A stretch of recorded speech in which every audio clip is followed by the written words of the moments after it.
Hey, I'm Jerry Saltz at the fabulous Felix Art Fair at the legendary Hollywood Roosevelt Hotel in the deepest, darkest heart of tourist country in the city I love to hate, Los Angeles. We've all been through hell the last 17, 18 months. We have PTSD. Politically, we've had the angel of death walk among us. Social upheaval in the 50th degree, and the return of death coming again. Art is long. Art survives everything. How about the galleries? How about artists? It's much harder for them. Suddenly, they couldn't go to their big studios. They started working in the way cave painters worked again, in small rooms with things close at hand, at whatever materials were handy, with grandma cooking in the background, your kids running around. This is how art was made in the caves, when the cave, the bedroom, the temple, the studio, the kitchen, the laboratory, everything was one room. The art world says it hates art fairs. We all do. We've built a system that no one likes, but no one knows how to break. However, hate it or not, art fairs perform an incredible function for the two, for me, key components of the art world. That would be artists. Artists need money because they have a hole in their arm where all the money goes so they can make art. And galleries are where new art comes from. It's here at these most hated, insane clusterfucks where all we do is touch antenna, smell one another's pheromones. It's here while all that wonderful, weird, FOMO social stuff is going on. The galleries make sometimes more than 60% of their annual income. So until we can find a way to break the system, it's here. People said after the pandemic, there won't be 300 art fairs. They're all over. I would say probably there'll be at least 100, that we still don't know how to do it. This Felix Fair, to me, is kind of special. Why? It feels like a self-organizing system, like art, an advanced operating system that allows the group mind to access consciousness of the group mind. In other words, there's only about 37 galleries here around the fucking David Hockney pool, one of the goddamn coolest things. I only stay at this hotel, and I've never been in the water because you too will be old one day, and shrinkage. But other than that, this self-organizing system was put together by a few collectors and dealers to service and celebrate the extraordinary creativity of Los Angeles. All of the art here is from galleries that show in LA. That doesn't make it provincial. These are artists that sell and show to collectors, museums, dealers, all over the annoyingly beautiful monster that is the art world. But it's here, in these early systems, that the Gramercy Art Fair, I went to the first one, grew from 1993 into the monstrosity, behemoth, disgusting, armory fair of like 2 piers. The Art Basel, where you instantly, your reproductive organs shrink and die because there's no way you can compete with that club. That began from just an art dealer, like here, with a small gallery in Basel. Come here, support it. This is where you will see art that you can fucking afford. Let's face it, art has gotten way, way too expensive. Yes, you'll complain and say, but we need the money. I know you need the money. We all need the money. I want all artists to make money. The good, the bad, and the very bad. That isn't my problem. My problem is that art, if a brand new artist starts costing $30,000, that's more than a Ford Taurus. Okay? And then the next show it's 50,000 and then it's 70. It's in a way like clear cutting away galleries that can't survive and new collectors who can't afford that, 30 something collectors who are just starting. Here you're going to find smaller art by many newer artists, many of them goddamn good. Some you won't like, some I won't like. 85% of all art you see is probably crap, but then again, 85% of the art made in the goddamn high Renaissance was crap.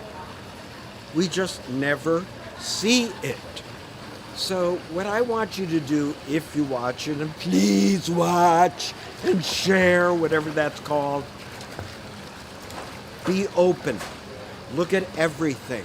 You don't have to like everything. Just always ask yourself, what would I like about this piece if I were the kind of person who liked it?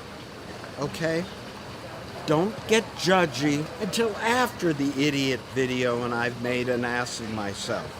I'm trying as hard as I can.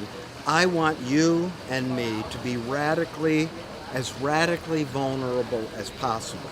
That means whatever I'm about to say and do at this incredible place that may be a flop or a freakishly fabulous, whatever I'm about to do means I'm trying to deliver as much of what's going on in my empty brain as possible. So, if I haven't already lost half the audience, follow me at Jerry Saltz on goddamn Instagram and Twitter.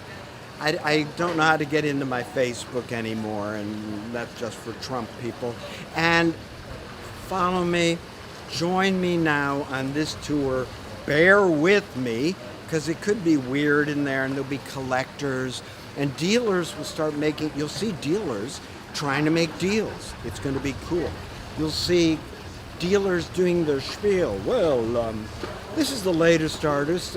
She's showing at LACMA, and Michael Govan is buying the work. That's how dealers talk. Dealers are my favorite people in the art world, but they're all missing the same chromosome. And so that's how they talk. Collectors will say, how old is this artist? That seems to be a big question. Or what race? Or what gender? Or what country is the artist from?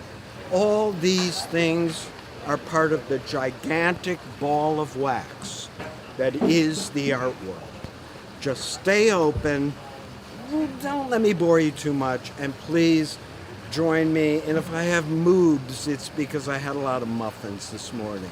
So thanks for tuning in. I can't write if writing is without you. So come to the Felix Fair with a 70-year-old critic who's an art lover, a Sister Wendy, Bob Ross of art criticism, doing the best I can for me and to you. We all dance naked in public. Come. Mwah. See you in the galleries.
have no idea. How are you? Because I was rooting for it. This one Yes. is a voice of the present, but the tour of the future. Okay? I agree. All right, they're going to make a TV. They're going to make a TV show. Bye. Bye, kids. Bye.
Here we are.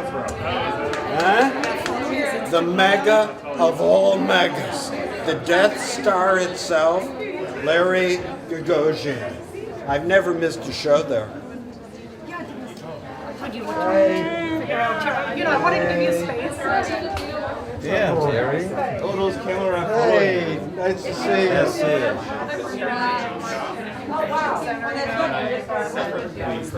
Thank you. Oh, wow. Glad you have it. So here we are. I'm going to take off my mask for you guys, but it's still great that there's a mask mandate. My godson just got it after being vaccinated, and my best friend got it yesterday after being vaccinated. So I've sort of ruined our TV show by being a bummer, but here we are in the Death Star itself, Larry Gagosian, a great, great gallery. The sun never sets on Larry Gagosian. How many locations do you guys have? 18? I think it's 23. They're like the British Empire, but the truth is, Larry Gagosian had a vision before anyone else had it. In the 1980s, he saw, and you are all in the art world partly because of it, that the art world would be global. Not just New York, Berlin, and Los Angeles sort of fighting it out with these European powers. He actually understood that it would be the whole world. He was the first gallery in Chelsea. So it's also the easiest gallery to hate because, as you all know in the art world, we're an envy-based economy. So the minute Beppel sold his idiot NFT for $69 bloody million, forget that it was a bad NFT. We were going to hate it no matter what. So before you react to Larry Gagosian always being bad, I've never missed a show here. Yes, it's intimidating. Yes, the prices are probably higher than any place, and you can attack it. But the guy has done some tremendous shows of Picasso. Here's a Dwayne Hansen from, what year is this Dwayne Hansen? 1990. And what's the title? His son. It's called High School Student. Dwayne Hansen was born in 1924 or something. Never mind, they don't know. End of the gallery, end of the show. Kidding. I got yelled at. Dwayne Hansen was a big deal for me from the Midwest. He was the first to start making these hyper-real figurative sculptures. What's interesting about Dwayne Hansen is my generation utterly rejected him. My generation, you will never believe this, also found David Hockney too colorful and too decorative.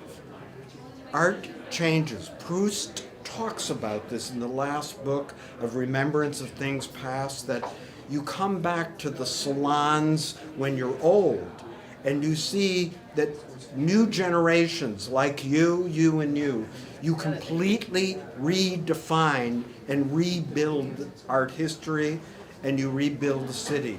This is Dwayne Hanson. My guess is this is a bronze. Yeah, you wouldn't know, but the first figures were like polyester. It eventually killed him. But look at this. Now, ask yourself, who is this other than my son? Take that out.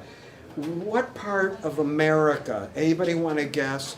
Where might you, not anybody from the gallery, where might this person live in America? Anybody want to yell out their guess? Then I'll yell out mine.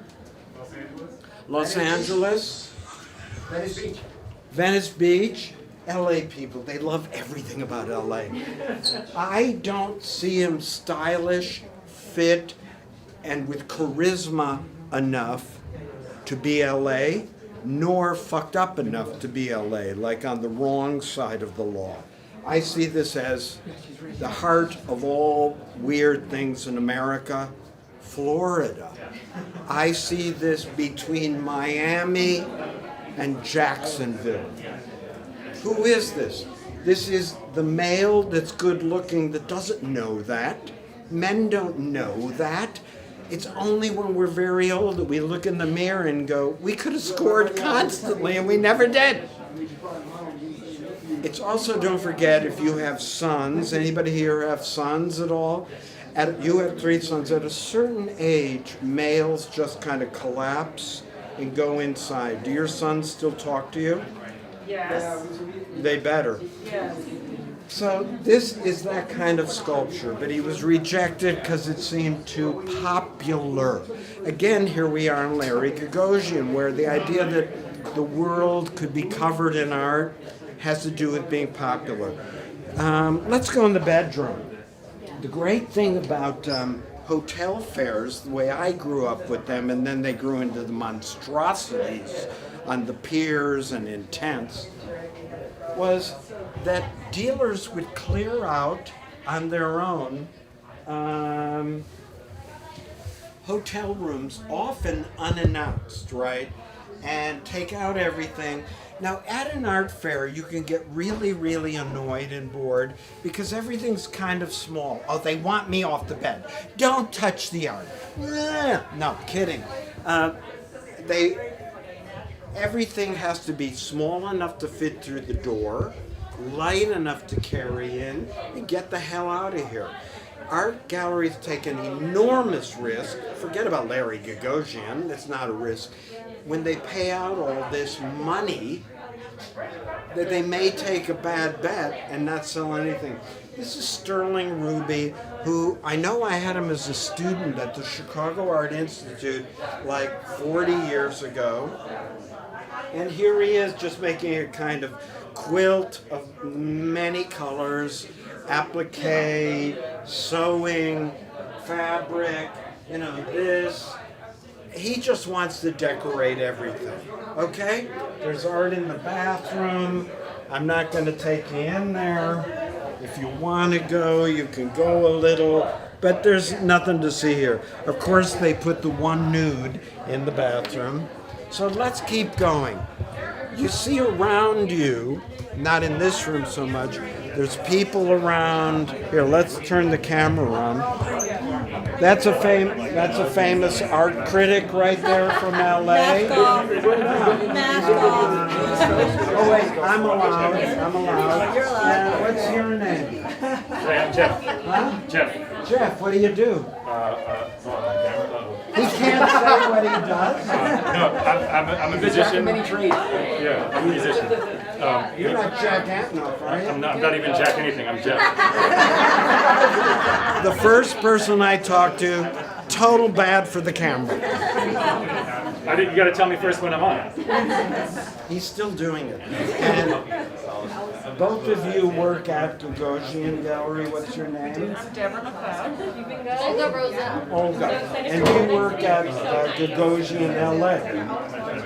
I'm from New York. From New York. I'm the director here in LA. You're the director here in LA. The thing about Gagosian Gallery that I want to tell you is Of course, everybody makes fun of go-go, but I want to say they're as big as art lovers as I am, as you are, as even Jack over there. Although I don't know.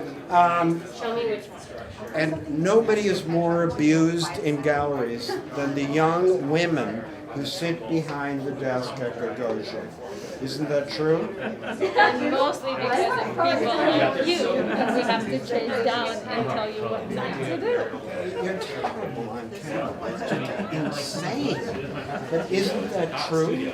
It's true that the front desk job is a tough one. It's where I started my career. Everybody And how do hopefully people started. yell at? What yelly things do people used to say at the desk? Well, they demand prices. Everybody goes, how much is this Anselm Kiefer? Oh, you won't tell me, Yes, right? you won't tell me. They make a stink. They make a Also, scene. you have people that just want to talk to you, which is a drag. They do want to talk to you, and bathroom stops. Yes, bathroom Everybody stops. has to go to the back room. How about people who want to show their work there? Yeah, and when I started my career, you looked too. When somebody came with slides. They used to look. We used to look at everything. I have discovered artists. How many people does it take to have a career? One damn dealer. If you're an artist, even if you're worse than I am, if you can't pull the wool over one dealer's eyes in the whole world, come on, right, Sarah? Come here. What gallery do you work at? I'm also at the Gagosian Gallery. And do you mind taking off your mask for the camera? And where did I meet you, Sarah? When I was front desk at Paula Cooper. At Paula Cooper. So that's 35. I think so. The person that abusing the front desk. I'm They can't hear kidding. you. I think you should wait.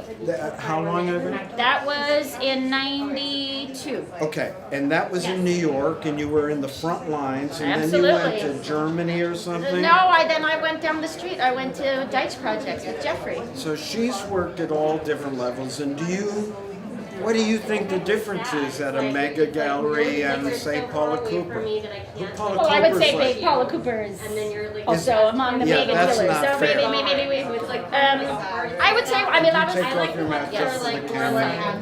obviously the common thread is the love of art, and I think everyone sort of has their own kind of perspective on what's interesting to them or what they think the sort of the cultural climate is like and what they want to talk about. But I think as you get to the larger dealers, the big mega galleries, you have a responsibility to talk about all the conversations and all the things that are sort of happening. And so there's a breadth to the work and there's a breadth to the different kind of people that you show. They don't really show brand new baby artists. It's very rare. That's not what Gagosian is mainly famous for. Yeah. What would you tell people that it's a national hobby in the art world for people to hate on the mega galleries? What would you tell them other than, of course, we should hate people with money because we're jealous? Well, I would say that without the mega galleries, there might not be any galleries. How so?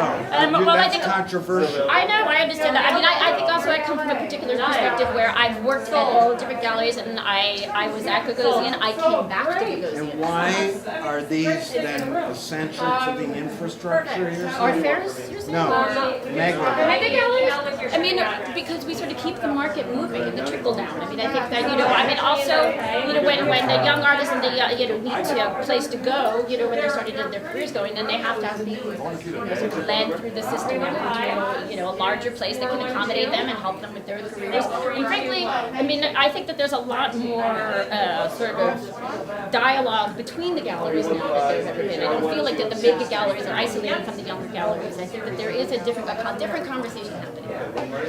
Thank you. Thank you. Anything else you want to say, Hunter? A great critic? Say a few words. Sterling Ruby is one of the greatest.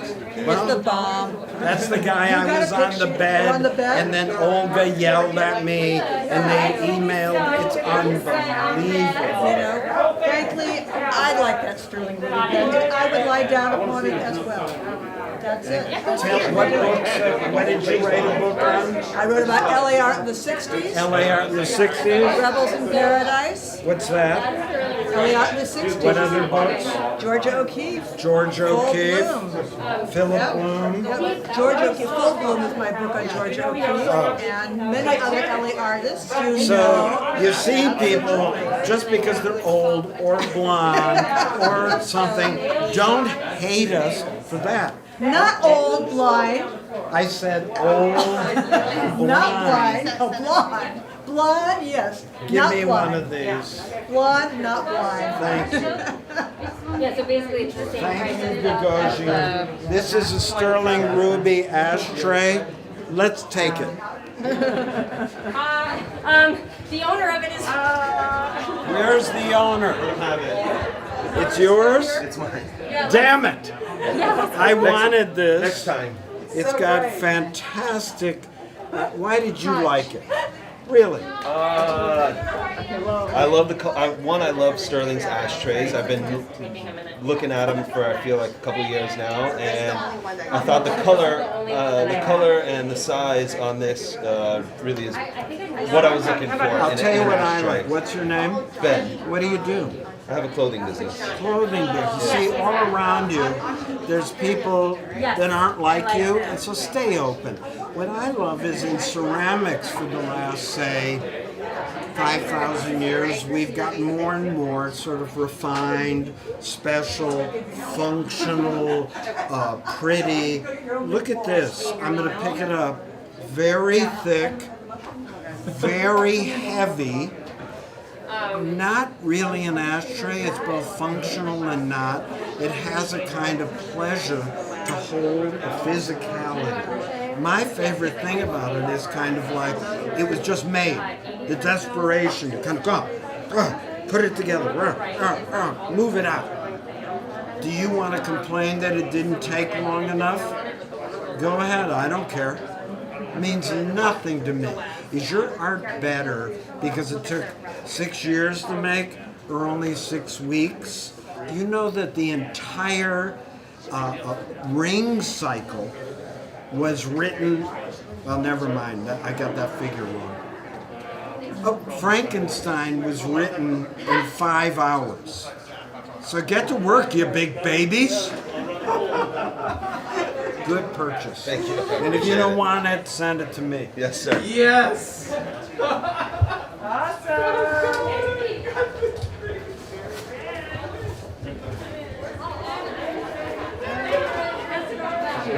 It's all happening. You see, I get into fights because, yes, I'm a little aggressive. Yes, I touch things. You probably shouldn't do it. Am I abusing my privilege? I hope not. I all mean it with love, so if they're mad at me, they'll let me know later, and I'll blame one of the owners of the fair. What gallery are you from? Moran. Moran. And are you going to go broke? Seriously. This weekend? No. No, really. Real life? Right. I think I'll be okay. From this fair. I'll skate by. So you're not making a fortune. Not making a fortune here. Unlike the gigantic fairs that, I don't care if you love them or hate them, they make a lot of money, and the average price of a big booth at Frieze is 60, 70,000. 70, could be 100,000, 150. What's the ballpark figure of the biggest space I just walked in? Less than 15,000. Less than 15, and for the smaller spaces? Less than 10. Less than 10. In other words, if you make a bad bet, if you're a dealer, and you don't sell anything, you're not going to go broke. And if you make a good bet, you can make half your year's income. Yeah, it's not a bad deal, right? Thank you for your service. Thank you, sir. Takes guts. The art world is a self-organizing organism, an all-volunteer army. If you want to build it, they will come. You have to step up. I'm going in to MB Gallery. We're bringing TV cameras in here if you don't mind. Sure. Okay, and I'm going to take off my mask to speak to the camera. So who's this artist? This is I don't want to interrupt a sale. I just destroyed a gallery. What's your name? Karen. Do you mind that we're no, doing go this ahead. now? Are you gonna now not buy that because of me? No. Oh my God. No, I'm not going to. Should I come back later? No, go Okay, ahead. come here. Go ahead. And if you could take off your mask for the camera, great. If not, don't. Don't. Who am I looking at here? This is Elmer Guevara. He's an And- LA-based artist. Elmer Elmer Guevara. Guevara. How old is he? He's in his late 20s. He's in his 20s. Late 20s. He graduated from Hunter in New York. I think it's great for anyone that wants to go to art school to go because it keeps you out of the real world for 2 or 4 fucking more years. And if your parents can afford it, do it. It's the last big thing that they're going to buy for you. Then screw them. But Hunter is an amazing proposition because it's a great school if mom and dad don't have money, and I don't want any artist to graduate with massive debts. Art school is a racket that way. It's fucked. Okay, it has to change. Too many teachers my age, I love me, I don't want to be fired, but have held on to these damn beautiful, tremendous jobs till they're 70, my age. Uh-oh, you're thinking I'm doing it as an art critic. But anyway, Hunter doesn't cost that much. And now he moved back to LA. He's back in LA. He's Why from is he LA. here and not New York without saying anything mean about New York? LA people, they make fun of New York all the time. And we never make fun of you. Go on. He's, Why did he move here? he was born and raised in Los Angeles. And he it's a wants to be better back. life. You want a normal life where you have a tree and a friend. The reason I can't live in LA is this. I'm a very, very, very shy person. What that means is I can see you and you on the street in New York. I go to one gallery, I see 30 people. I'll have coffee with this one, I'll chat with that one. But I never admit how thrilled I am to see you and how excited I am. But if I wanted to see you in LA, I have to call you. We have to schedule it. We both have to drive 40 fucking minutes to get to each other, and that's too intimate for me. So if you're not bashful and you have the gene to pick up your phone or email and reach out, this is a great place for artists and some of the best schools on earth. So I'm guessing this is a picture, and this is a picture not of, say, Mexico or, say, migrant Mexicans stealing over the border. I think that's too simple to read. I think if you look at this mailbox very carefully, you'll see that the return address is from Columbus, Ohio. What does he say this is? This is really a portion of Los Angeles. And, It's LA. yeah. It's people just moving around. You would see these trucks really full of items, and this is a very LA scene. I want to say something that I think when I see this painting. This is the American story. I am an illegal immigrant, the son of an illegal immigrant who escaped Stalin from Estonia. Rest of the family wiped out. I'm the first American born here. I guess that makes me an anchor baby. And how my people, the Jews, set up lives here is we had our sewing machines, right? The diamonds that we were allowed to trade because one of the 10 commandments is against usury, which is money lending. But that wasn't in the Old Testament, against usury. So Jews were always allowed to be the bankers, the traders, the money makers, because they weren't allowed to do fuck everything else. Here's a life getting by. You know those mini malls that you see up and down LA that you might make fun of or go, what the fuck is that? That's the American dream, being born and reborn and reborn over and over. This is not an attack on the system to me. This, for me, is the confirmation of the idea of America that we're slipping away to nativism and white Trumpism. I hate you all, but you hate me. This was the dream. Now, if you move to London or Germany and try to get a job the way, we'll hire anybody. Where are you from? I'm from Los Angeles. Los Angeles? Anybody from not here? From America? Look at this, a room of Americans. We'll hire anybody. We don't care. We give every one of our goddamn Academy Awards away to those damn British people, and they'll never give one back to us. We hire them as the directors of our museums. We hire anybody. We love everybody. Just come here, make money, live good, have fun. Sort of American. To me, that's in there. Do I think it's a good painting? What I like about it is this, and then I'll tell you what I'm not sure about. What I like about it is we are now inundated with a very typical kind of photo realism. Not hyper-realism, but everybody gets their damn image and then they paint it. What I would say to you, artists, is if that's what you're doing, I don't care. Take a picture of your two auntie and uncle on their front step on their apartment. I don't care what subject matter it is. It doesn't matter to me.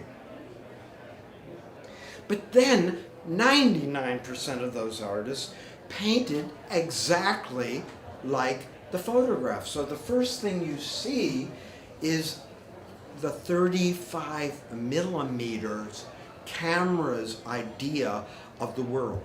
The way it focuses everything the same way. The human eye does never do that. Our ocular field focuses only on one thing. I can't even see my hands right now, and my field is something like that. It gets very distorted. There are flashes and glitches in my eye. I have like the whole Caribbean that I have inside one of my eyes. This, at least, is a painting from something he has seen, or we've all seen. Art is the greatest operating system ever invented on this earth because it allows us to see the unseen world, the seen world, and to explore consciousness. This is a cumulative picture of what? Of 2021 in a warm climate with not that much humidity, so we're not in Florida like we were at Gagosian anymore. We're in Los Angeles or Arizona, a different place. It's a cumulative picture, maybe gathered from photographs of things that he's seen that mean things. He has a little social subject matter. Here's what I want to say to you about if you have good social subject matter, now you're going to shoot me for this, it doesn't make your art good. Okay? That's not what it's about. Okay? Because every crucifixion is not good, and that theoretically, that's supposed to be a good Christian subject. You have to understand what is the difference between Michelangelo's subject matter of David. He's just 17, if you know what I mean. Just looking over there. And now I'll imitate Bernini's David, same exact subject matter. David, of course, killed Goliath with a stone. This David, Michelangelo, is holding a sling that he's later going to do this with. It's before the act. This David is pensive, thinking, young, sexy, just reached sexual maturity, gorgeous. He's thinking, and he's vertical. Now I'm going to show you, 75 years later, just down the piazza, Bernini handles the same subject matter this way. Pose like every figure you ever see in a painting or a sculpture, and you will learn everything. It's embarrassing. I've been lying down on the Sistine Chapel floor many a time like an overweight American, but it helps. This is Bernini's David killing Goliath. You ready? You see what he's doing? He's taking the sling and going like this. He's much older. And what's the difference between this and this? Somebody want to say? Speak up. Effort. Effort. Struggle. Huh? Struggle. I didn't hear. I don't Struggle. Struggle. Action. It's the beginning of cinema. The gods stood still for 10,000 years. And then in Egypt, one figure called the Kouros, look at my feet now, out of nowhere in about 6,000 BC did this. This changed the world. It tells you that the weight is now all in my left leg, none in my right, but eventually, even a god may have to do this. Now, look at Michelangelo. This is called the contrapposta pose, which is taken from 7,500 years before. And instead of this, here's what Michelangelo suddenly did. He went like this. To make it sexy, I'll show you what it is exaggerated. You see? This is change. This is motion. And by the point being that just because good subject matter does not make good art, you have to be able to embed thought in material. Job one. Okay, job one. If it's social, fine, but let's not just make ourselves stupid. And frankly, I don't think it's fair. I'm not against you. It's a big pain in the ass that the entire painting is described here on the label and none of it's there. This painting has none of those problems. You can hate it on its own. I talked about radical vulnerability when we walked in. When there's a label, it's becoming bulletproof, mediated, distant. Do I go on or what? From one lousy painting, you're like, get out of that painting. And what's the ballpark figure you're charging for this painting? 12,000. Now listen to me. Yeah, that's a lot of money, but man, is that cheaper than the hundreds and hundreds of thousands of dollars that people, even young collectors, are being asked to shell out for the same 55 artists. The art world, for some reason, is obsessed with the same 55 mostly male white artists. I love a lot of them. Listen, who's most hated? Jeff Koons? Koons has made some pretty great work. Excuse me. But I don't care if you hate it. But every goddamn website and everything, all they do is make top 10 lists, what sold at the art fair, and yada yada. And it's such a miracle for you to be trying to stay alive just by spending, charging $12,000. And they only get half of that. They have to give the other half to the artist, and then they have to pay the staff and the boxes and the electricity. These dealers that you think have money, their laundry is a mess on their floor right now. I love you. Thank you for your service to the art world. Hey, thank God somebody liked it. What's your name? We love you. What's your name? I'm Nancy Turner. Hey, Nancy. Karen Boyle. And are you going to buy something even? I'm an art advisor, so I'm just. Oh, you're an art advisor. Maria. Huh? Maria. Hi, Maria. Donna. Hi, Donna. Thanks for listening. Sorry to ramble. Thank you, that made me very happy. It made you happy? Why? Unless you don't want to say on camera. Because I'm an artist. And you know there's a grain of truth to what I'm saying. Exactly. And you can make your labels as long as you want. That's fine with me. No. Well, I You think shop even. I think for us, we're very happy. It's a relief to have people speak truth. I know, not many people do. No, your generations, I think that a few generations of critics who are fucking phenomenal, I would add, but many stopped making judgments.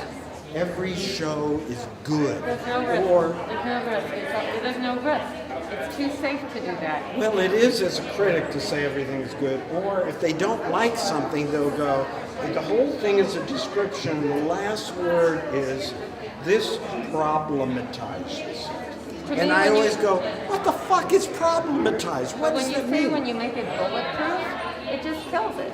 Bulletproof means there isn't the kind of risk that really gets you going, whether you hate it. I hate Coombs. I hate him. But he's made some great work. Yeah, he's made great work. Definitely. Excuse me. He's too easy. What's your name? Thank you, Claudia. Bye, Claudia. What are you gonna do? Let's go.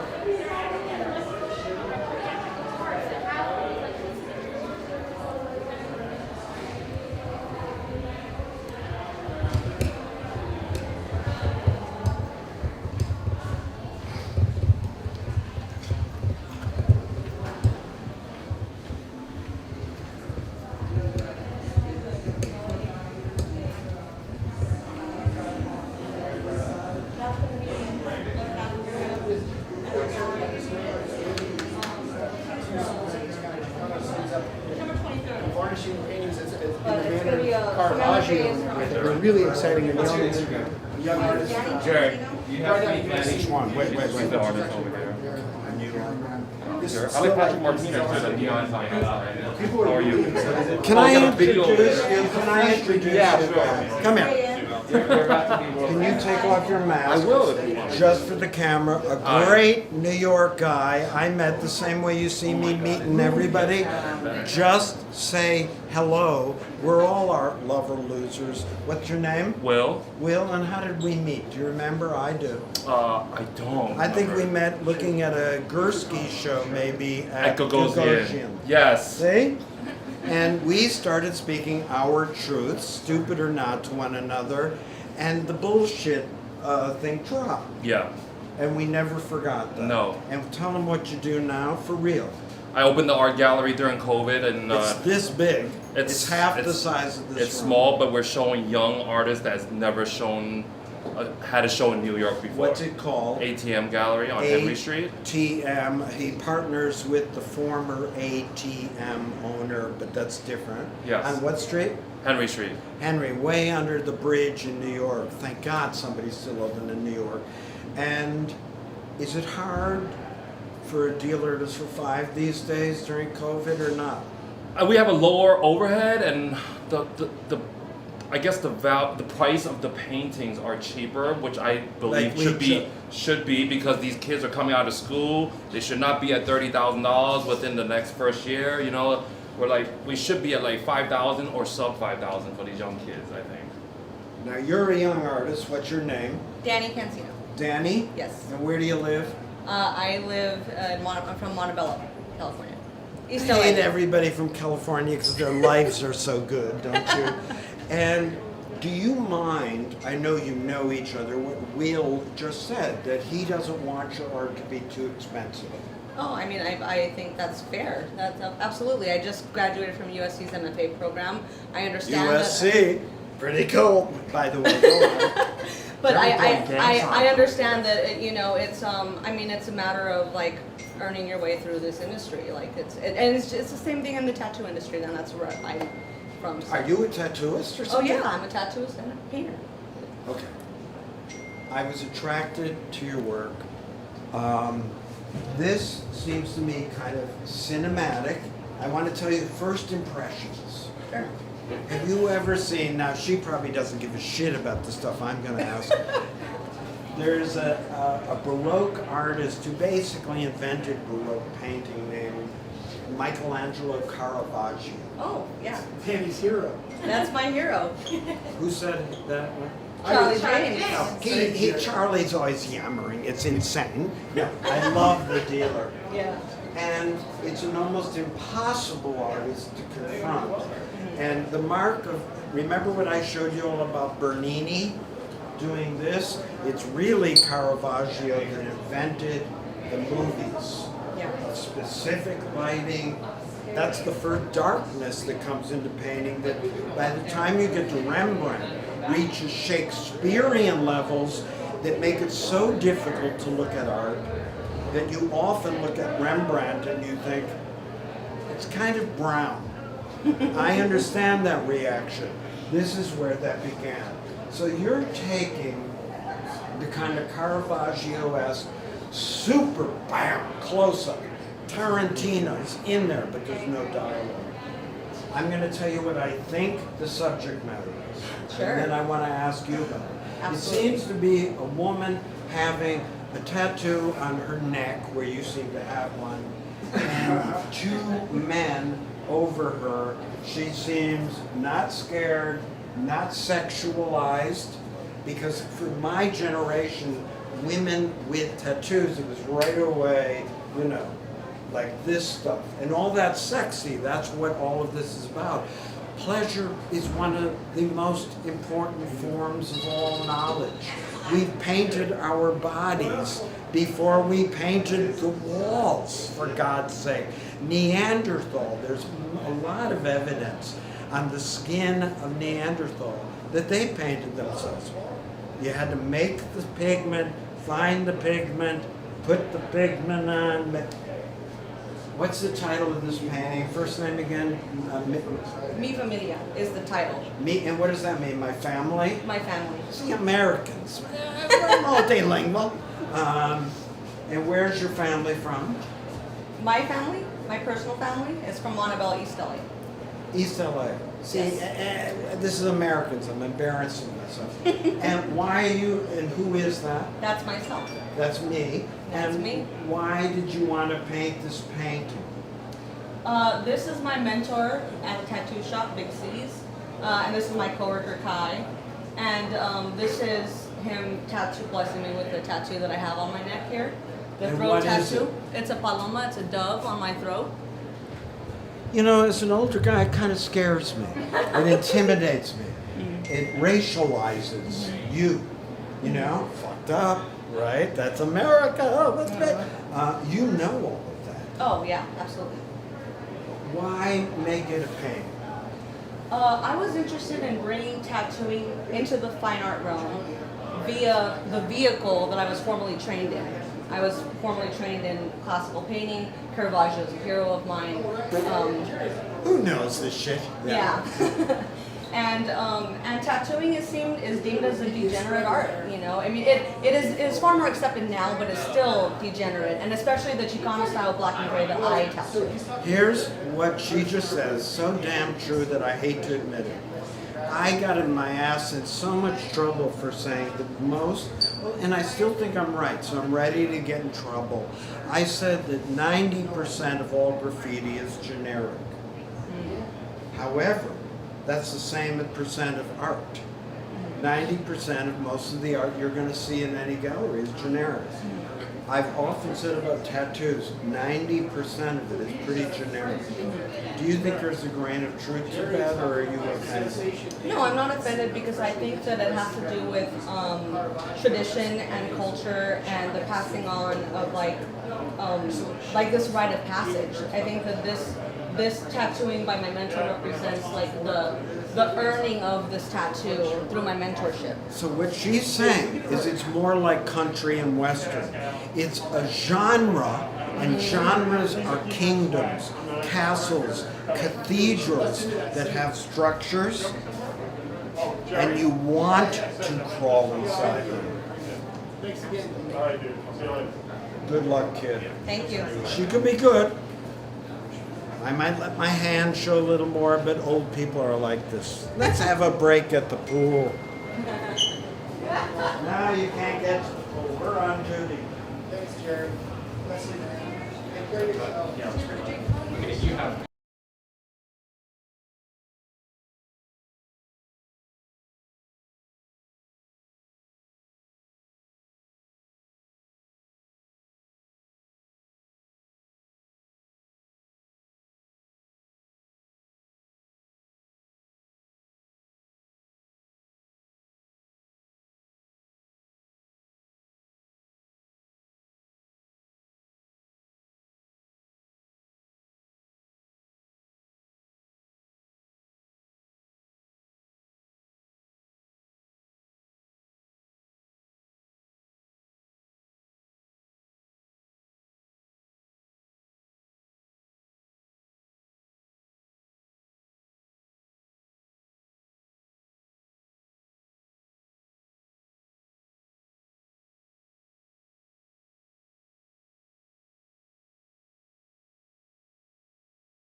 I know.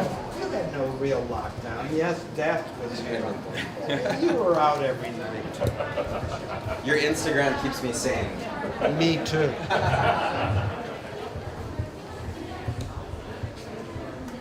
Further down.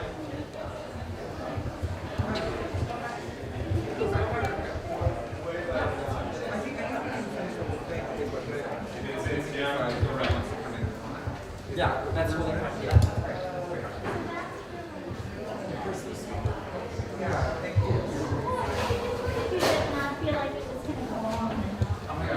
Well, I think now I'm loving that.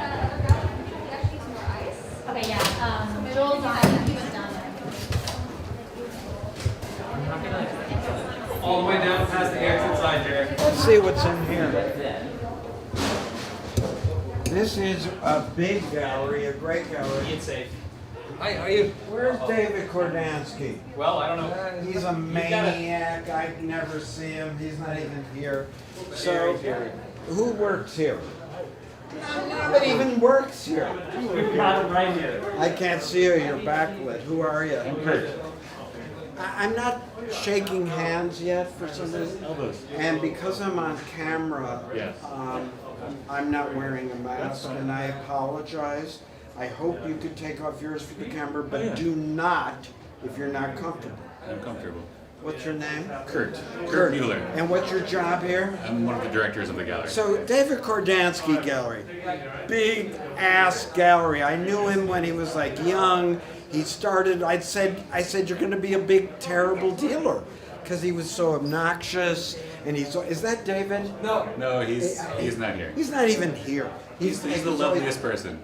He's lazy? I said loveliest. No, I'm going to tell him you said lazy. So, anyway, it's a big gallery. How many square feet do you have now? Don't lie.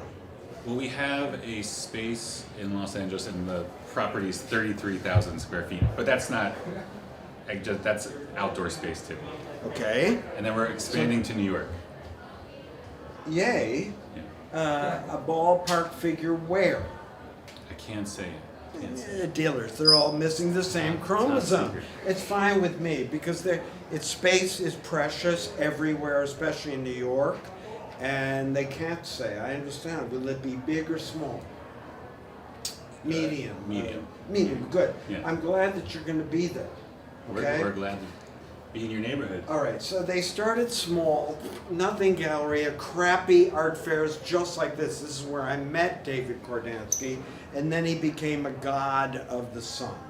Who am I looking at here? Calvin Marcus. And how old is Calvin Marcus? Early 30s, LA-based artist. LA-based artist. Now, here's a thought I have. Okay. We love LA and New York. But a lot of LA people, you don't seem to like New York.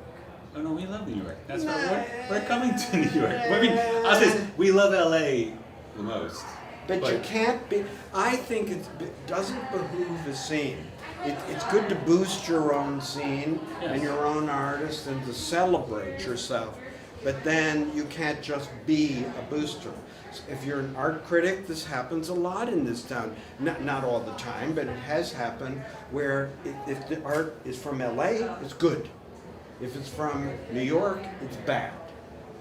But I mean, we work, the gallery, the program, the roster is maybe 50% LA artists or artists with connection to LA. Good. But a lot are from New York, a lot are from Switzerland, elsewhere in Europe.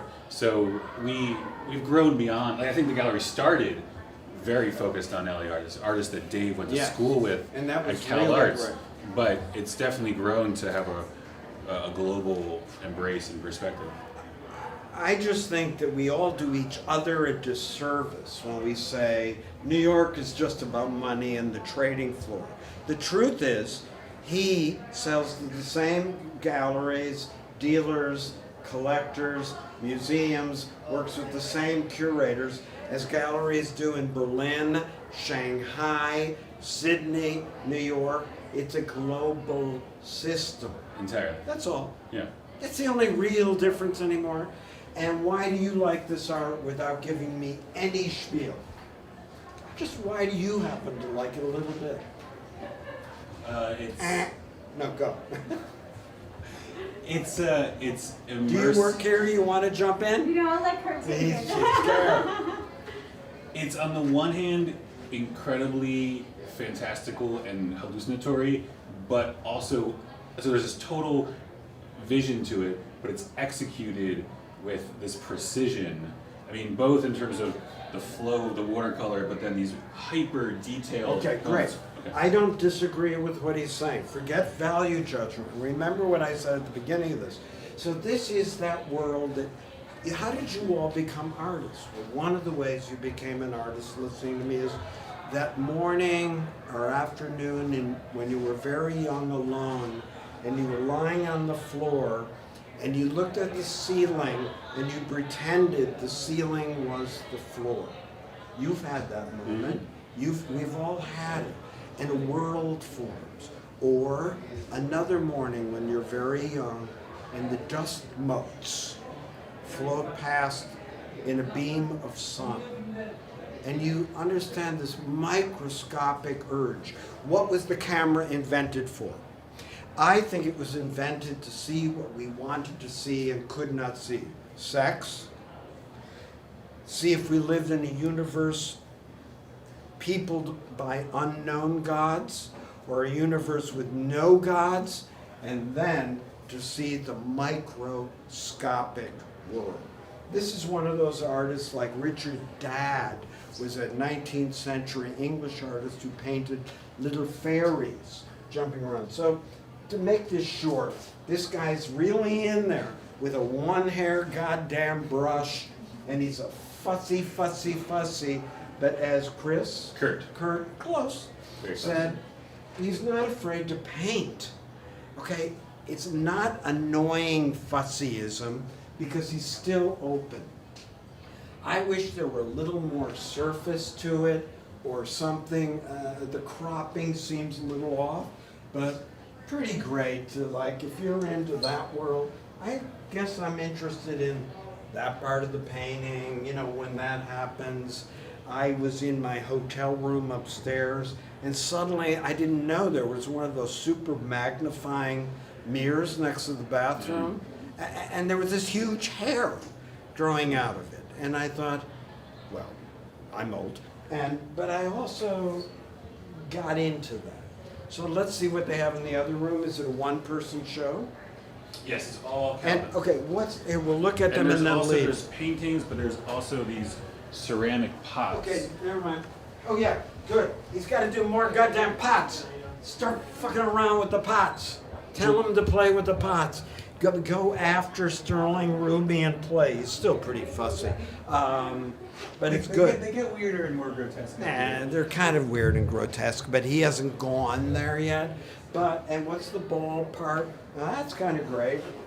You know, Matthew Wong, the late painter, Matthew Wong, a visionary who I met he killed himself, but Wong really probed this world. What's the ballpark figure of these paintings?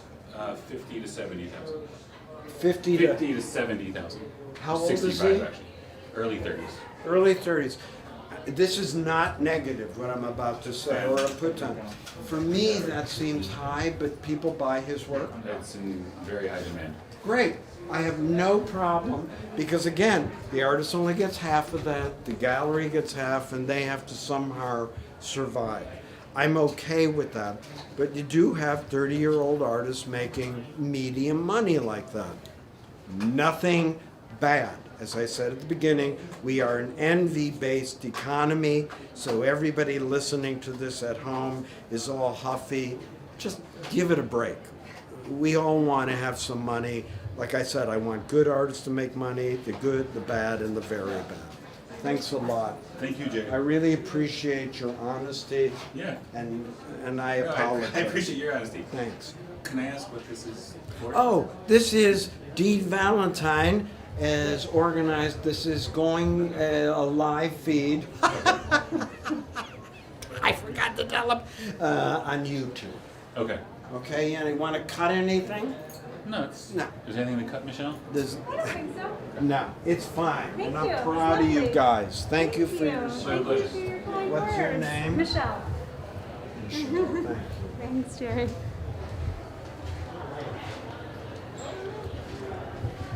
Michelle, I took a water. Oh, our I'm- pleasure. Thank you. It's free. Now, which way was Blum and Poe? Past the exit sign. To the right.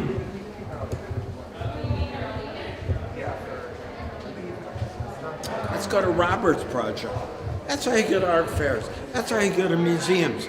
You go to whatever somehow just grabs you. Otherwise, you get into a phase, a dead haze.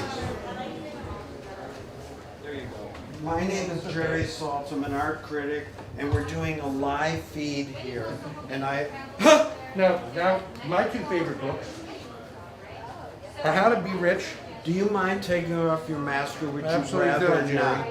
What is your name? My name is Bennett Roberts. And how long have you had a gallery, Bennett? I've had a gallery in Los Angeles for 30 years. And I met you back then when you were a kid. You did, And through where Jack was it Tilton. What? Jack Tilton was my partner also in Los Angeles. Jack Tilton is a hero. And you said your two favorite books are what? Well, my first favorite is How to Be an Artist. Thank God, somebody. I am too embarrassed to bring it up. But Thank I am you. an art dealer, so my second favorite book is How to Be Jane Paul Rich. Getty's How to Be Rich. Now, This is a better book. here's a question. Yeah. How's the art gallery business been the last year and a half during COVID? LA's lockdown was different than our New York lockdown. We really never left the house. We never saw another human being. They get to go outdoors. But forgetting that difference, because the angel of death was here. True. And my place. But how's art dealing lately? I think art dealing is... This is Betty. Betty wants to come in and say hello. This is You- Betty Sarr. Betty? Sorry. Sarr. Betty Sarr. Hey, Jerry Saltz. This is one of the greatest artists. Can you take off your mask just for a minute? Explain who she is. How old are you, Betty Sarr? Tomorrow I will be 94. Oh, 95. And explain who she is in 10, 15 words. Oh, since you brought her sure. in. Betty Sarr is, well, first and foremost, is a legend. She is the world-renowned assemblage artist who has been working in Los Angeles since early in the 1960s. Yeah. Betty, I have a question. A real one. Just want to be real with you because it's when we're meeting. When you were showing, there weren't that many artists of color showing. There were like none. Now it's changing. What are your thoughts on that change other than good? What are your real thoughts on it? Like, is it... Well, first of all, there have always been artists of color, you know, whether they're Hispanic or Asian or black. And during when I first started out, there was maybe just one or two in some area way out, but not on La Cienega, which used to be Gallery Row, you know, in the 60s and 70s. And well, art is just one of the things that everybody does. And some people do it better than others. And what do you think helped break your art through? You really might have been one of the very first. Of course, it's because it was good, because artists But are because I maniacs. used black imagery, and that was accepted. Instead of abstract or... Yes, sort of abstract or realistic, super realistic, and also because I had a vengeance. I had a vengeance. I had a vengeance with my art that I wasn't the kind of person that would march in a protest or be in participate in some kind of riot thing, but I could make art, and I could make art that I felt that was political, that it showed that black people were just like people, and they had certain rights, and that those rights could be portrayed through my art. Thank you for your service, Betty Sar. Because my first and most famous piece was The Liberation of Aunt Jemima. So she was using black imagery that was racist, but it was in your mom and dad's apartments. You know what it is. Yeah. And that was kind of scary when you first used it. For us, for my team, Yeah. we were like, uh-oh, somebody's pointing the finger at us. Yeah. The vengeance was Yeah. there. Well, I have to keep moving with the TV, but I'm so happy you come can today. somebody take a selfie with me with Betty Sar? You know, my wife's Roberta Smith.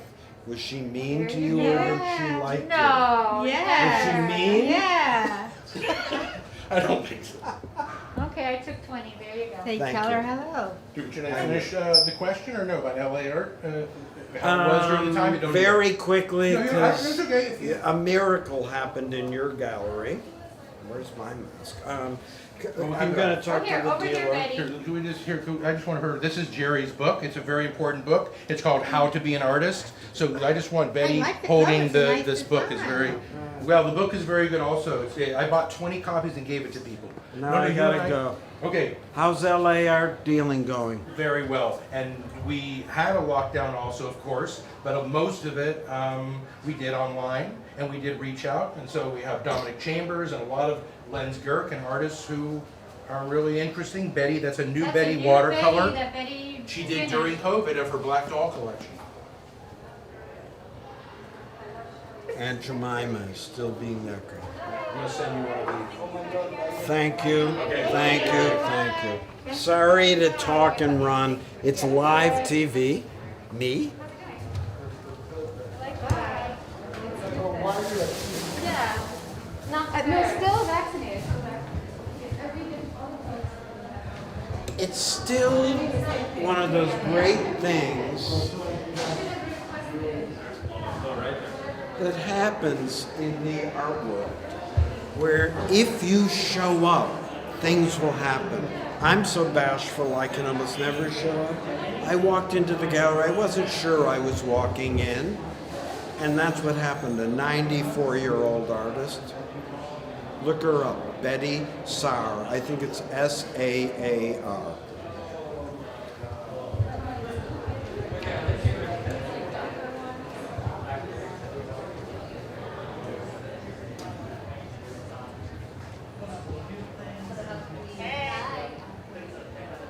Hey, let's look out there. We haven't gone on terraces. Do you work here? Yeah, I do. I'm not Hey, Jerry. I'm Jerry Saltz. I'm an art critic. And what's your name? Jessica. Hi, Jessica. Patty.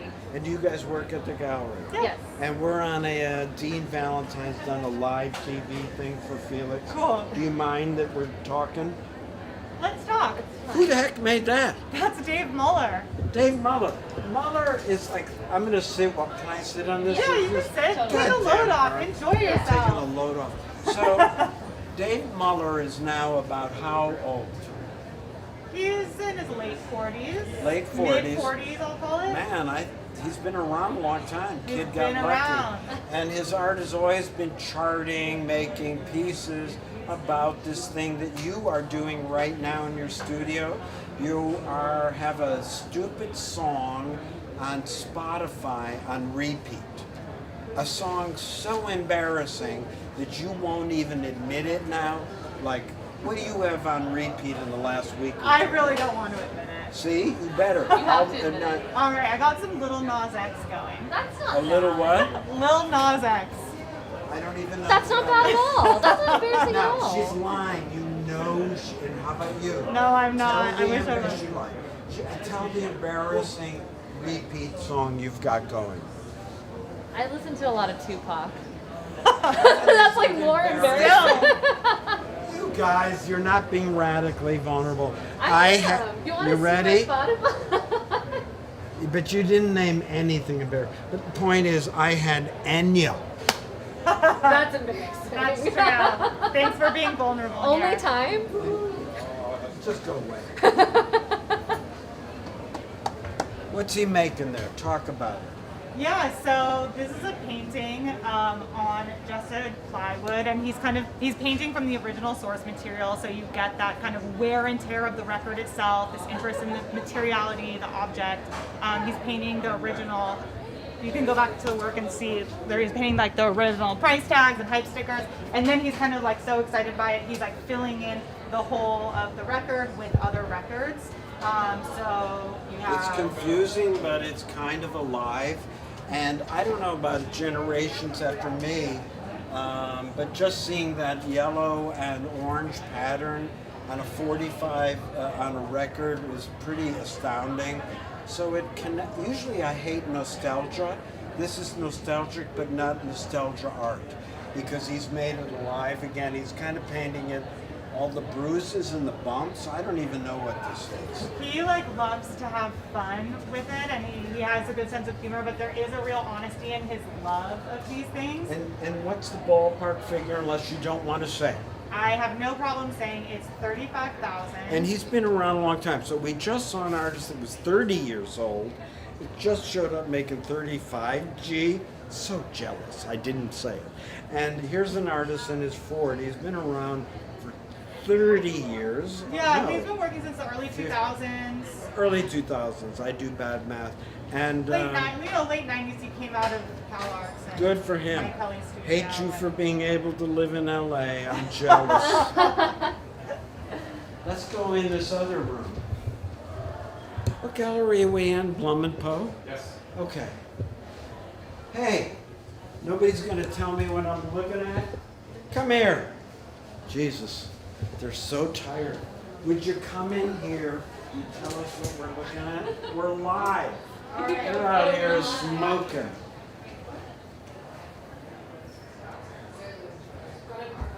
Just very quickly. Very quickly, you've got This a one- whole lot. What? Very quickly. Who's this? Eddie Martinez. Okay, he's a fairly well-known artist you represent. And what's this? Brazilian sculptor named Paloma Boss. Born. You're really testing me. Never mind. In her She's in 30s. her 30s. In her 30s. Mimi Lauder, also in her 30s. LA artist, works with Pastel, came out of UCLA. Tony Lewis, working out of Chicago. He was one Very of my exciting. students. And he was kind of great because no matter what I said, maybe he's still this way, he's a big guy. Yeah. And he would just kind of listen. Never really said much to me. But he really got good. This is very different than what he made. And so you're showing mainly younger artists. Well, you didn't ask about these two. So we've got two Japanese artists here that represents an important part of the program. Kazumi Nakamura and Oido Shoju. And how old are these? So this is kind of a master of contemporary Japanese painting who's been working since the 80s in Japan. I never liked that kind of stuff. But great, go on. Just because I don't like it, I'm a huge loser. This is not the gallery. Yeah, I mean, really. What? The Japanese new painting? I didn't like that one. Now she's going to say, Jerry Saltz hates Japan. He's he's a racist. I just said I didn't say you're racist. I said you don't like if you don't like the I- Japanese contemporary I artists. didn't not the say other. I did. Do you see how fast our new, like, so liberal sides are? I said I didn't like that one painting. You don't like that one painting. But no, she's going to repeat the lie over No, and over. I'm not. This is live. You didn't like the one painting. One painting. But you don't dislike Japanese contemporary. No, do you? No, of course not. Do you love all of it? I don't love all of it, but I do like a lot of it. Radical vulnerability hasn't struck. Who's this? Mimi Lauder. Mimi Lauder, a young LA painter. Okay, if I don't like this painting, tell everybody I hate You know all what? contemporary You- LA art. This is how fucked up our side is. This is how we almost lost an unlosable election. No. Because we turn on each other. I'm not turning No, on no. you. Look, She turned. Here's the thing. There's like a little bit of something for everyone in here. We've hung like Good. yeah, no, exactly. It's great. So there's a lot of different ways you can So go I like parts of the this. globe. Are you going to say I like all Brazilian art? No. You were mean. That was mean. It It was not. it was All I heard scary you- to well, me. all I heard was you say that before when I walked in and you were speaking with Jessica. What did you what hear I me heard- say without lying? What I thought I heard you say, well, I don't. After she said this is, he's a master of contemporary Japanese painting, and I heard you say I don't like that. So I construed that to be the Japanese painting I rather accept than that what you're individually saying, as a and then painting. I apologize. That is what I heard. Thank you. Yeah. Because it made me feel Discourse. bad. I felt bad. Like, conversation. I Jesus, I'm going to be on the apologize. Twitter. It's No, okay. I apologize. This is going to art. Never go to art fairs. This is just no. It's a. I love them. Come on in here. Who's this? I know this artist. This artist is Umar Rashid. And where does he live? He lives in LA, another young artist, new to the program he's in. Is he the black? Hammer is made in LA, he is black. Okay. Yeah. And he's really like this is like a fun historical revisionist painting of colonial times, but like for now, there's a lot of fantasy in Sort it. of the Napoleonic army Yeah. marching into probably, well, Probably a party because they have red solo cups. There's like a dancing squirrel. There's this kind of So the mixing of sky. then and now. Then and now. There's a lot of art that does this, like cast Haile Selassie as Tupac, as they were saying, or a controversial dictator, make it Estonian like me. And it's not the subject matter that interests me or not, it's only how it's made. That's the only thing that interests me. I love this guy's light, the color, the cartooniness. It's not overbearing. It's not got a gigantic explanation label. So I'm okay. I love it. That's a great way to Woman describe Po it. is one of the best galleries, not only in LA. How long have you been open? Since 1994. 94. They identified contemporary Japanese art. I wish that other woman was here to hear me say this. They were the first to find Murakami, Nara, who else? I can't remember now. There's a lot. There are a lot. They're among the first to kind of rediscover the Gutai movement. Among the first to find like a Japanese minimalism that was skipped here. This Monoha. is on what's it pronounced? Monoha. Monoha. Is what you're Over and over. So you're in a good gallery, and I think they're global now, or Yeah, LA, anything New in York, Europe. Tokyo. Okay, how do I get out? I'm not going to. No. Tell her I was crediting the discovery of Japan to this gallery with Murakami. Thank you Jesus, very much. She said I don't like it. Thank you very much. I did not say. Are we still on this? I thought we just agreed. We did. This is.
You guys, we're almost done. A few more.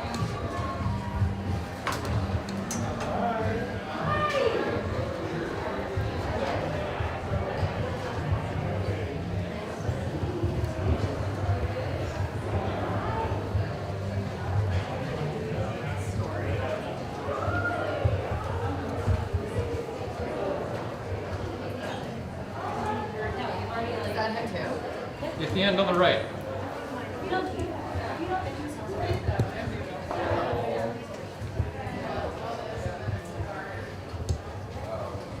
Hey. The show is going to be...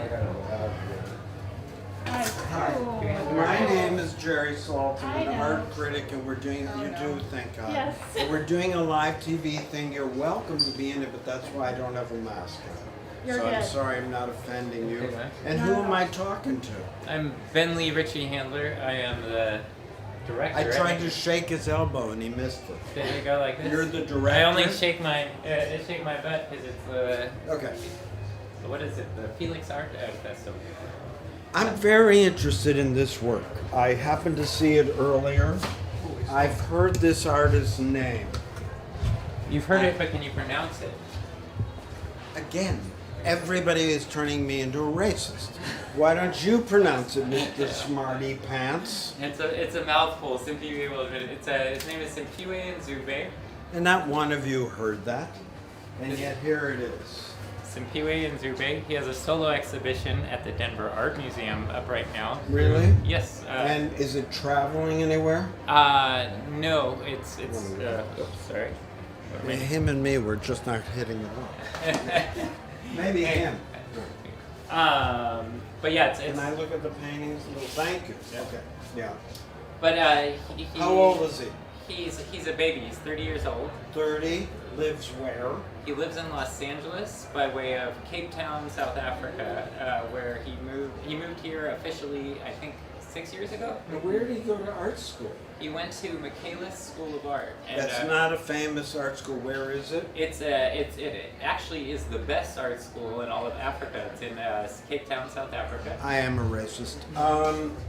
So how does a 30-year-old, I'm thrilled, end up having work sold and in a museum? How did that, what's the arc of the career, very briefly? Well, he grew up doing Tansula dance, which means waddling like a duck in Zulu. It's and there were these performances in the streets preceding that called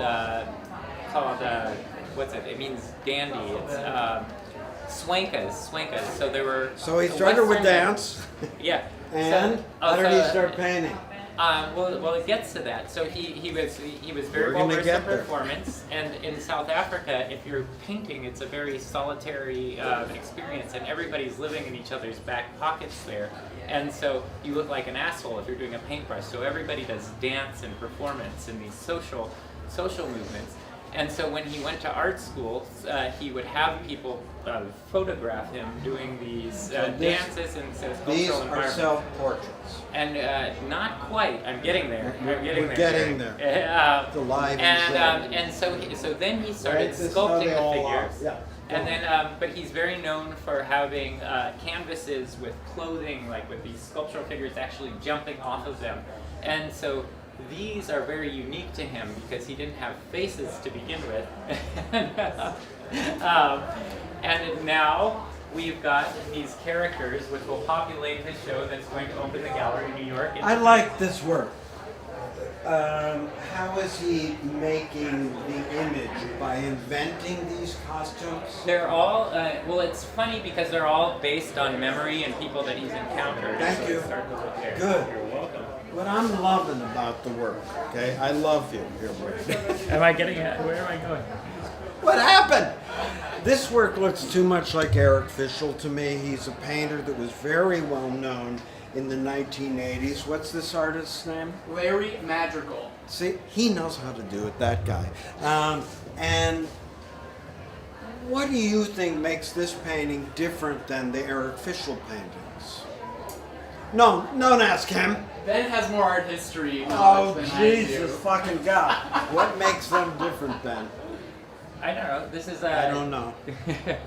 Well, these are very. I'm going to give you a wordy answer, and you're gonna roll your eyes at me. What I'm going to say is it's very similar subject matter, fine. Very same paint handling, cropping, You say that. everything. Well, the story behind this frame. Story behind it doesn't matter because there's a story behind this. There's a story behind me. What's the story behind it? A little bit, can you tell me? What's the story behind his technique? Is that what you're saying? You're saying it's too much visual? I really like your gallery, Yeah, and I thank you, like sir. this artist a lot. Who's this? This is Devendra Banhart. This is a famous musician, singer, Devendra Banhart. Wouldn't you like to own that? That flirts with Picasso, most obviously. It's not a problem, though, because he's crawled into the body of Eric Fisher and he hasn't gotten out yet. He crawled into the body of Picasso, and look what came out. We're reinventing with the old DNA. I'm going to give you the last word about this, so it would be unfair of me to levy a judgment about that. I think. Anything you say is open ground, but don't make it long because we have to keep moving. I'll give you the 2-second answer. It's got a beautiful butt in the front, and paintings with beautiful butts, good. Go on. Like you've got I like the Cassera factor. There's a lot of nuanced references. Cassera is a photorealist. You know, right? But this is based in photorealism. But It's then based in photorealism. It's Right. got a thing. If you've seen his earlier work, you study his. We don't love everything the same. I We have know, a great exactly. gallery. Are you okay if I've been mean? You've been a little mean because I'm a wordy person, but I still love you. And look at I'm the most wordy of all. I know you are. Do you mind hugging or? I was going to hug you. See, we're missing each other's cues here. I miss every cue. Are you like this? Thank you. You got to do it with love and intentionality. Whatever that means, yes. I This wouldn't is mind California. living with that. I wouldn't mind living with that. A painting that changes every time you look at it. That's what I'm interested in. That doesn't just center on subject matter. Thank you. Tell him I apologize. Thank you. To your left, Jerry. Left. 115. 115, Jerry. Next. Yep. Take a left.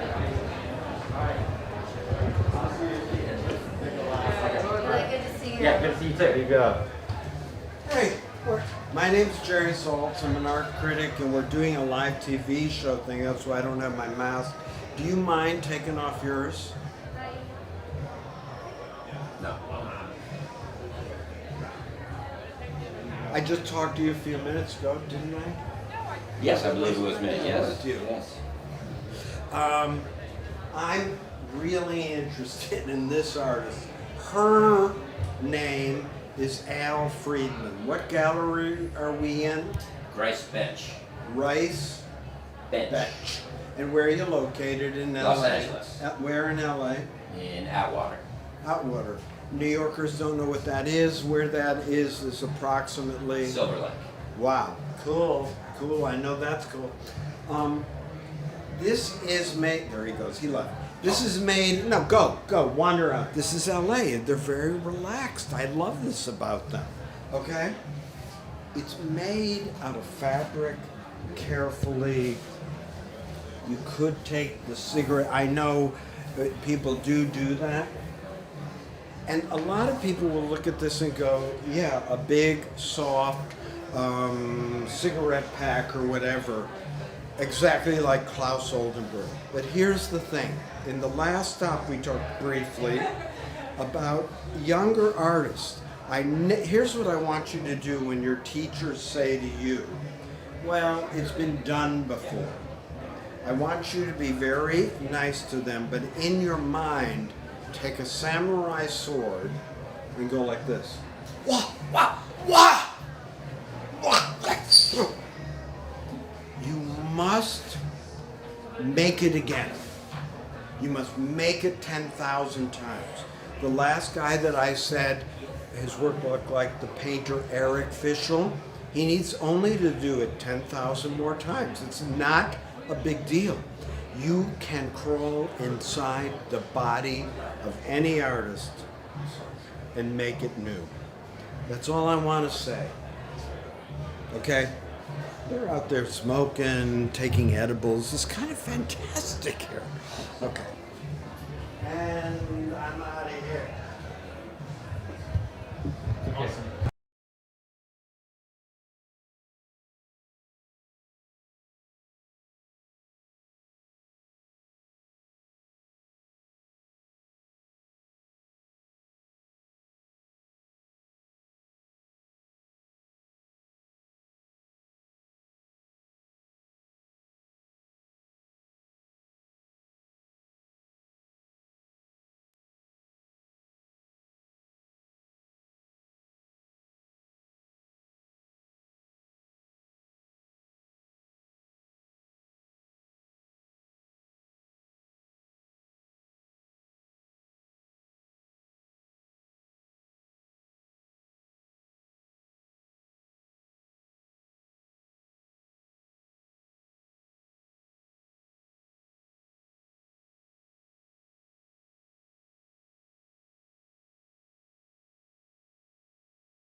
Here we go. Set.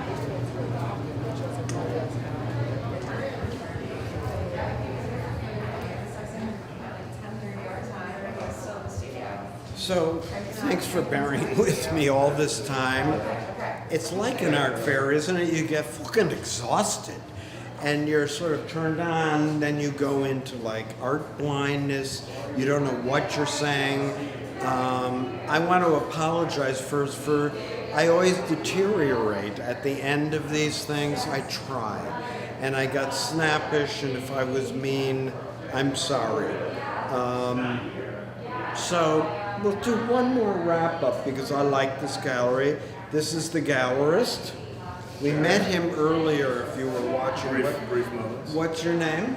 Mills Moran. And how are you connected to this art fair? I am one of the co-founders of the fair with Dean Valentine and Al Moran, my brother. Congratulations. Thank you. So, let's look at these. Who's this? This is Willie Stewart. And who is Willie Stewart? Willie Stewart is an artist based in Connecticut and New Haven because he went to Connecticut-based, graduated from Yale, from the sculpture department, which produces a lot of great talent, in my opinion. Willie, at Yale, you're forced to go through every medium, you do painting, you do drawing, you do collage, you do assemblage. So Willie started doing drawings over there, and these are collaged together. These backdrops are made of sort of to mimic the trailer home that he grew up in Nashville. You can see the sort of wood, sort of shot, the veneer.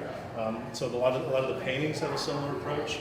And then he gets these sort of classical flower drawings that he finds in art history and references them and collages them onto the works.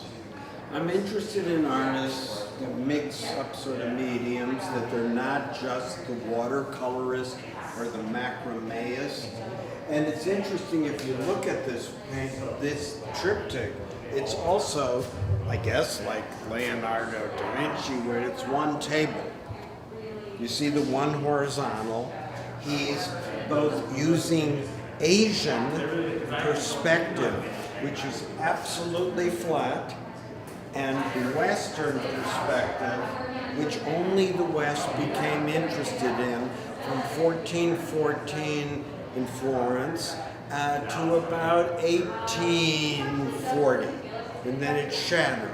It only existed in the West for those few hundred years. The Egyptians had it, the Romans had it, the Greeks had it. They were just never that into it. The Asians had, everybody had it. What I'm interested in is that a photograph of a flower? That's a drawing. Drawing of somebody else's. Correct. So I love that he's collaging and making an object and a flat thing and the Japanese screen thing.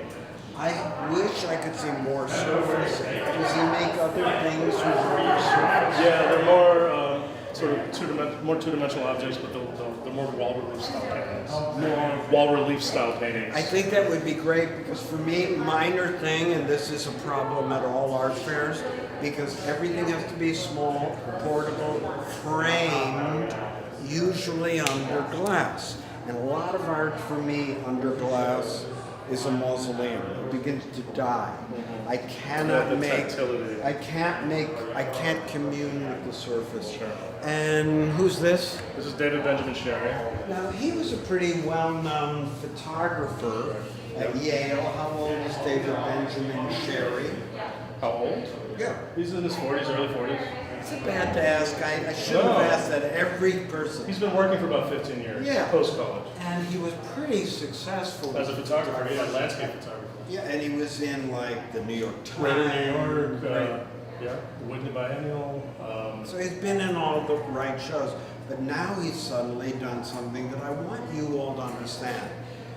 Think about yourself if you're somebody like Philip Guston, and you're like the top abstract expressionist, and suddenly you wake up one day and you're painting Ku Klux Klansmen driving around in convertibles, smoking cigars with no mouth.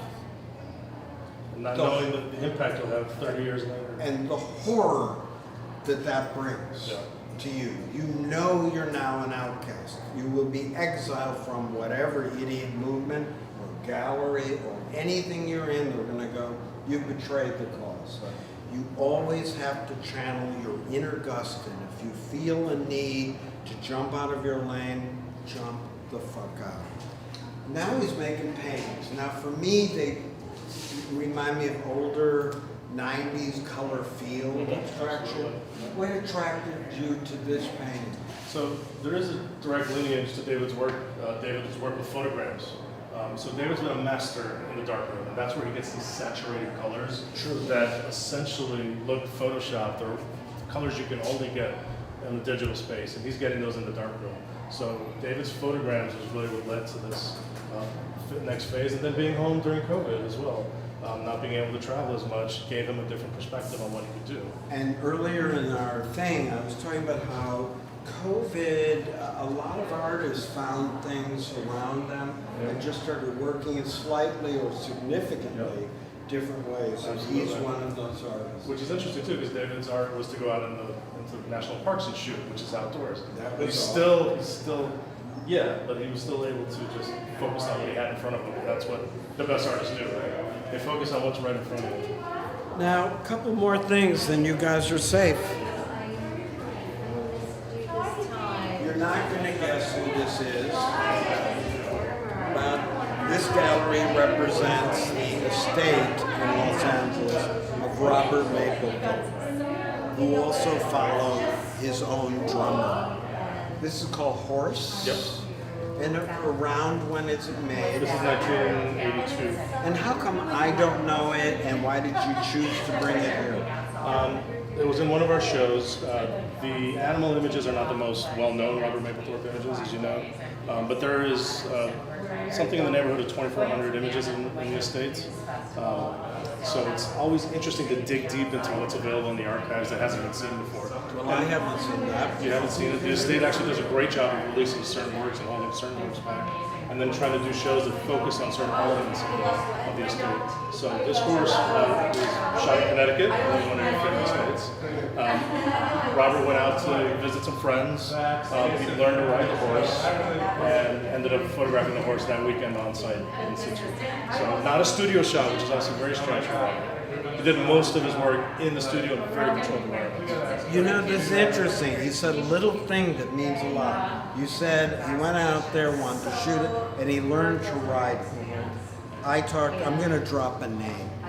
I was once talking to Steve Martin, and he said, blah, blah, blah, blah, blah, And I think it was the same thing. He said, oh, for Three Amigos. And he said, I learned to ride a horse because as an actor, that's what you do. It was nothing. Whatever your work requires to feed the inner beast. That's right. You don't know the reason why. You just do it. Yeah.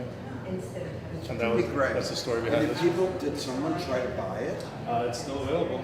Because again, many collectors buy what many other collectors have already bought.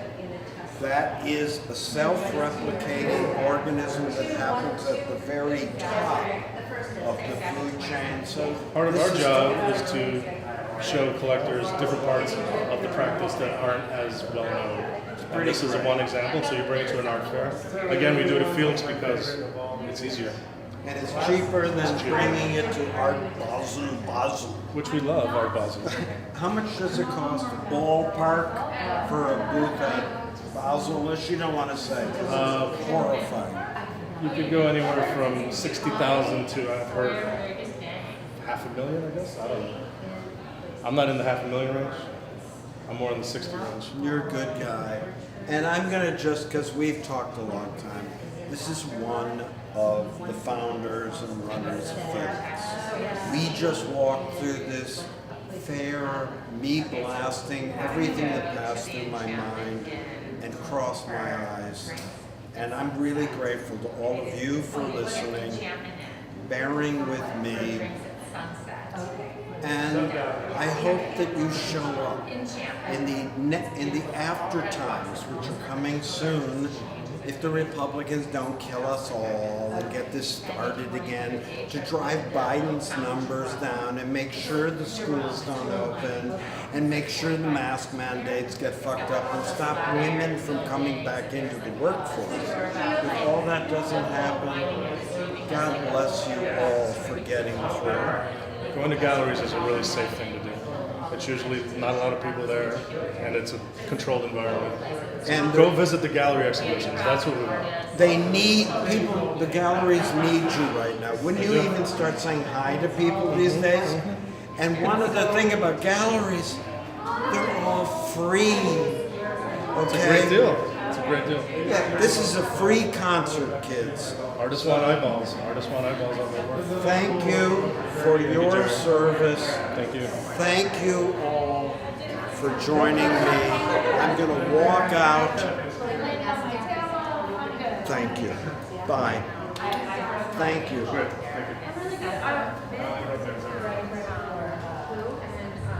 Thank you.